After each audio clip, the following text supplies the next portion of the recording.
M news కి స్వాగతం. మండపేట కల్వపువ్వు దేవి సెంటర్లో వెంచేసి ఉన్న శ్రీ దుర్గమ్మ అమ్మవారి ఆలయం మధ్య రోజు శుక్రవారం కావడంతో ఆలయ వ్యవస్థాపకులు రెడ్డి బ్రాహ్మణ చౌదరి కుటుంబ సభ్యుల సూచనల మేరకు ఆలయ పూజారి అయినవెల్లి రాజరాజేశ్వర రుద్రశర్మ ఆధ్వర్యంలో దుర్గమ్మ అమ్మవారికి వివిధ అభిషేకాలు, మహిళలచే ప్రత్యేక కుంకుమ పూజలు నిర్వహించారు.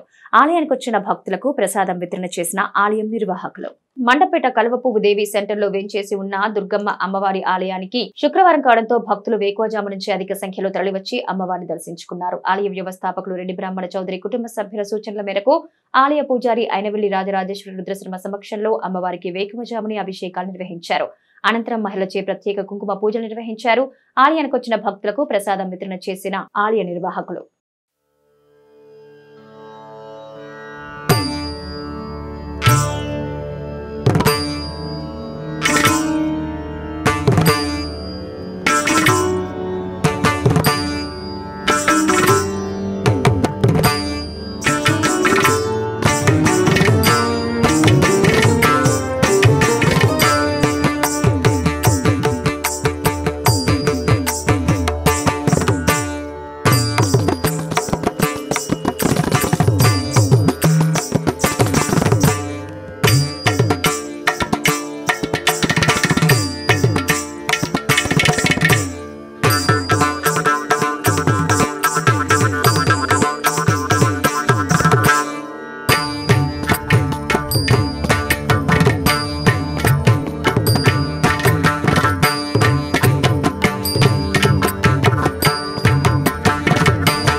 మరిన్ని తాజా వార్తా విశేషాల కోసం ఎం న్యూస్ ని సబ్స్క్రైబ్ చేయండి, మీ మిత్రులకు షేర్ చేయండి.